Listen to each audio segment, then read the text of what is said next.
Hi everyone, and welcome back to another video. So for the past couple weeks I've been posting videos about intimate landscape photography, and if you haven't seen any of those yet, I'll link them in the description. But I have an introduction video to what intimate landscape photography is, and I also have a 15-minute photography challenge. In today's video I wanted to show you how I like to add creativity to my photography.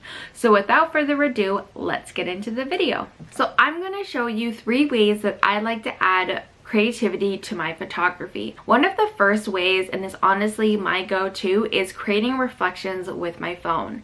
And creating reflections with your phone can be very time consuming and tricky just because you need to get the right distance away from the object you were trying to photograph depending on how tall it is. As well, you do have to play with your phone a lot just to get like the right angle. But all you do is you bring your phone up to your camera lens like that, and you basically just kind of fiddle with the angle of the phone until you get the shot that you want.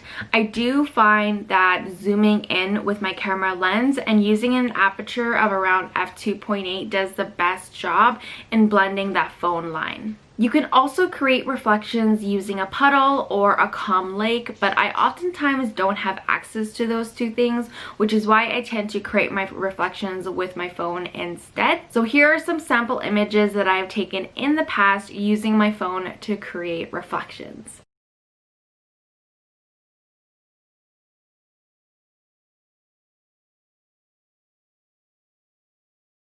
The second way that I like to add creativity to my photography is including a foreground blur.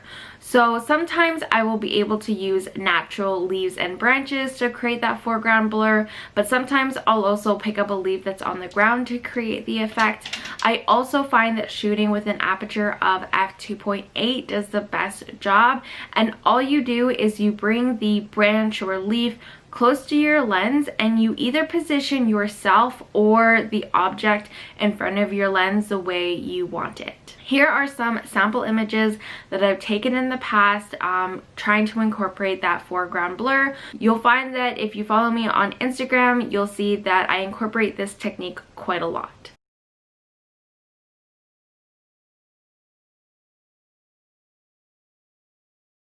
The third way that I like to add creativity to my photography is including double exposures. Now, I typically do double exposures when I am trying to photograph a mountain range or I'm photographing a statue-like subject that I can overlay a pattern on top of.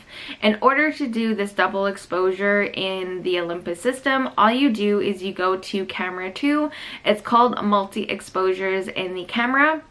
And it's here that you can do 2 things. You can either take a photo back to back, or you can take a photo and every time you go to create a double exposure, you can just select a photo that's in the library already. So here are some photos that I've taken in the past using double exposures.